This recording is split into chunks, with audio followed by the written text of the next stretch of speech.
So I think we had one other. Can a woman's body make too much progesterone? What happens if it does? It's very hard for a woman to make too much progesterone. Now, you can take too much progesterone, you can be prescribed too much progesterone, but when you look at the menstrual cycle, the progesterone is made when you ovulate, and it's only made for the 2 weeks right before your period because it's waiting to see if it needs to promote a gestation or not. So it waits around for 2 weeks to see if you're going to get pregnant. It reaches a peak. If you don't get pregnant, it goes away, and then you have another menstrual cycle, and it starts all over again.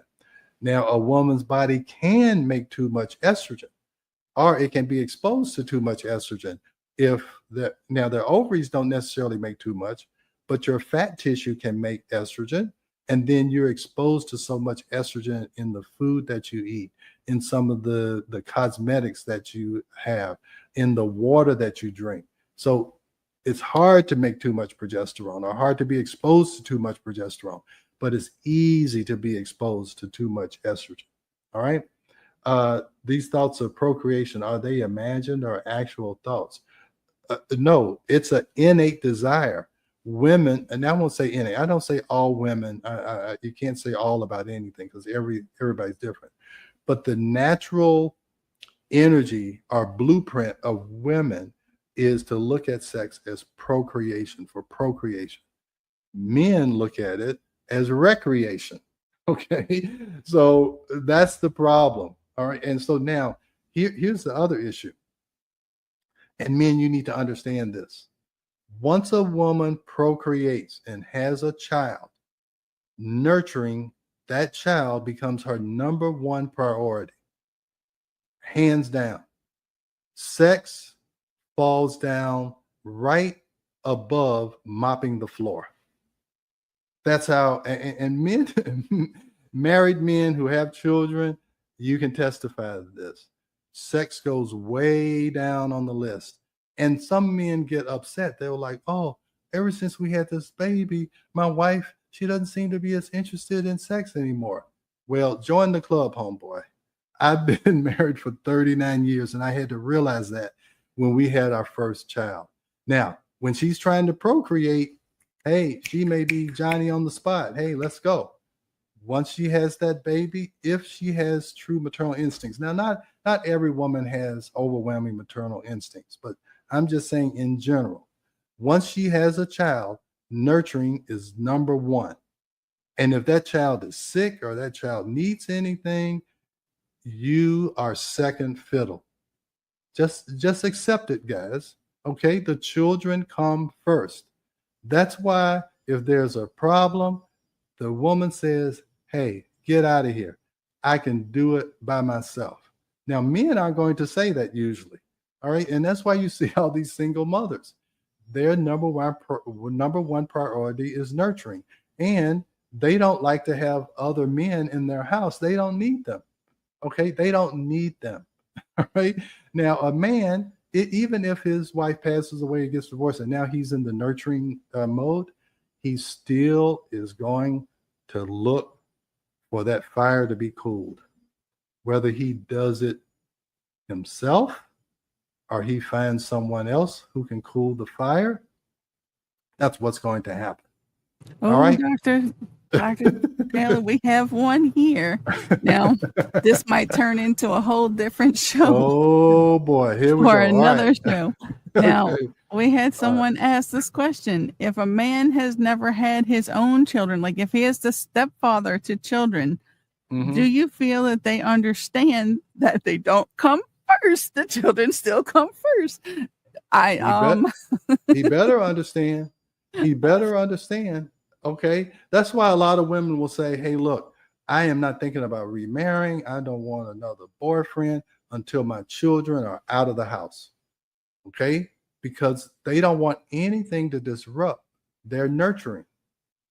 Okay. Now, a man, if he marries a woman who has children, he better accept that those children are number one. She may like you, love you, and accept you into the home. But hey, you start causing a problem with her children, see what happens.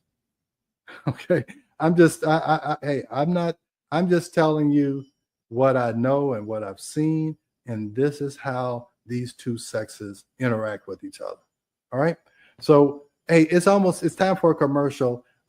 This will be a good place to stop, and then we're going to talk about how we can fix this. All right.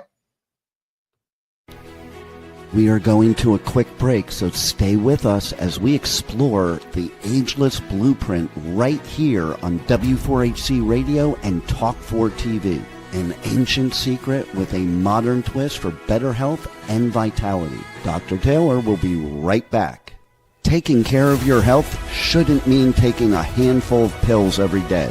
At Taylor MD Formulations, they create doctor-developed supplements that combine the best natural ingredients so you get the results you need with fewer pills. Taylor MD Formulations is backed by science, designed for real life with real results. Less pills, better health, doctor approved. Shop now at TaylorMDFormulations.com and discover smarter supplements for smarter health. That's TaylorMDFormulations.com.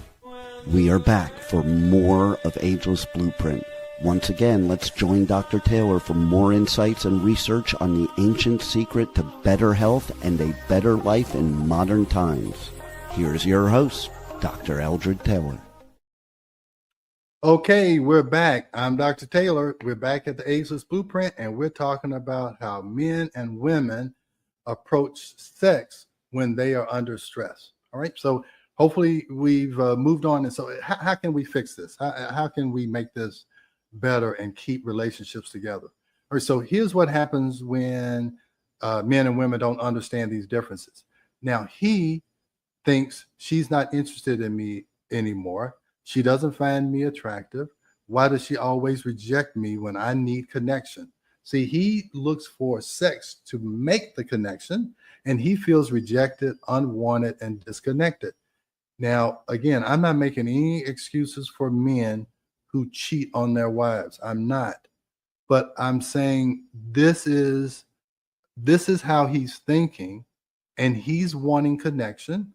And if he sees someone at the office or at a bar and it fulfills this role, if he's not totally committed and doesn't understand this, he even unconsciously, I told you 95% of the things that you do are unconscious.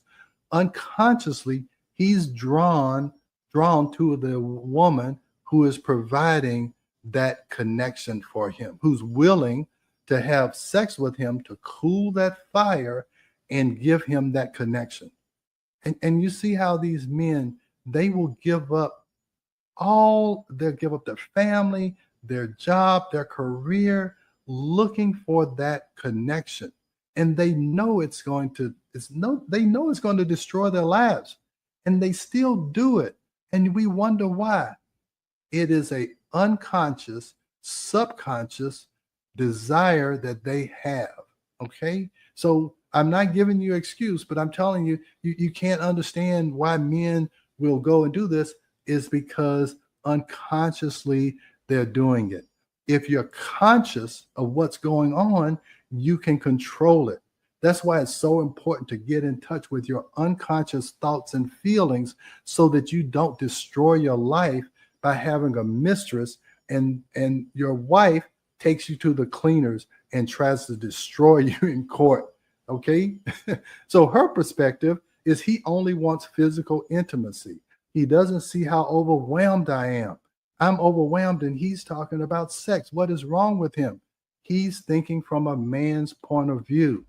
Why can't he connect with me in other ways first and stop making me feel pressured and misunderstood and resentful? I'm telling you, if you guys can understand this, you can save a lot of marriages. And if you hear this, you can help your friends. Okay, this is so important. And the reason why I'm like this is because I had to learn this myself. It was almost 10 years before I realized or I understood this. I felt the same way. I'm a man. Once we had our first child 34 years ago, this is how I felt. And then I had to understand now I understand. When my wife is upset, I sit and I listen to her. I don't even